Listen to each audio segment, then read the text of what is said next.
8h14 sur Sud Radio, Lévy sans interdit. Bonjour Elisabeth Lévy. Bonjour Patrick, bonjour à tous. Vous voulez revenir sur le rapport administratif publié hier qui analyse les profils et la motivation des émeutiers du mois de juin à juillet. Oui, alors vous en avez parlé hier, surtout pour ce qui était des motivations. Moi, je voudrais évoquer la partie sur le profil. Et voilà ce qui est dit dans ce rapport qui a été publié par Le Figaro. Une grande partie des émeutiers interpellés sont de jeunes individus de nationalité française, mais originaires de l'immigration, deuxième ou troisième génération, principalement du Maghreb ou d'Afrique subsaharienne. Alors vous me direz, la belle affaire, tout le monde le savait parfaitement.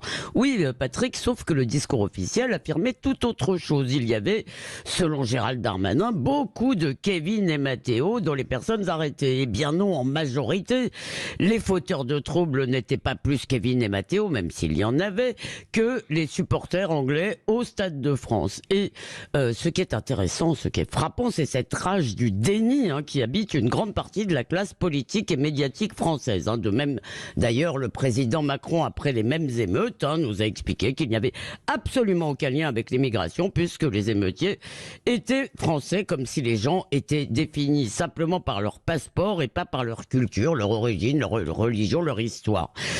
C'est la grande incohérence des progressistes. Ils adorent les différences, ils vénèrent les identités, enfin les identités venues d'ailleurs, mais en même temps, ils prétendent qu'elles n'existent pas. Rappelez-vous aussi un autre exemple fameux.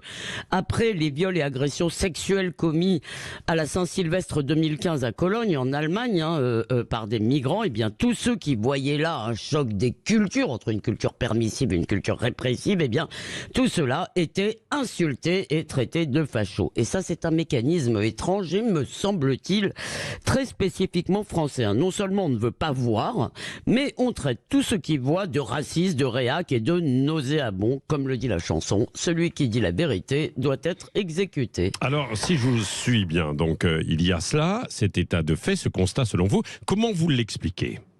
Nous croyons, je crois, en bon français, au pouvoir du verbe. Ce qui n'est pas dit n'existe pas. Et ça explique finalement l'interdit des statistiques ethniques. On casse le thermomètre, la maladie va disparaître. Alors, sauf que les statistiques ethniques, en fait, Patrick, la police en fait, puisque elle définit le profil ethnique, si je puis dire, des mises en cause. Vous savez, on dit caucasien, nord-africain ou subsaharien. Bon, il y a aussi, au-delà même de ce pouvoir du verbe, si vous voulez, pour nous, il y a une idéologie qui est totalitaire, véritablement dans sa volonté de soumettre le réel. Donc pour le perroquet progressiste dont j'ai déjà parlé, eh bien le seul discours acceptable, c'est de l'immigration est une chance pour la France. Ça leur permet de se sentir moralement supérieur à tout le monde.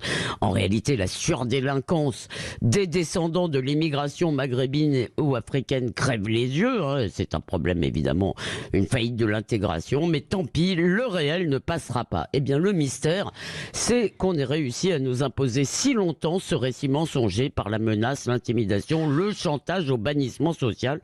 Sauf que ça ne marche plus. Beaucoup de gens voient ce qu'ils voient et tant pis si on les traite de racistes ou d'extrême droite. Et d'ailleurs, c'est le principal vecteur de la dédiabolisation. Comme l'avait compris Alain Finkielkraut, le camp du bien a réussi à faire cadeau du réel à ce qu'il appelle l'extrême droite. Merci Elisabeth Lévy.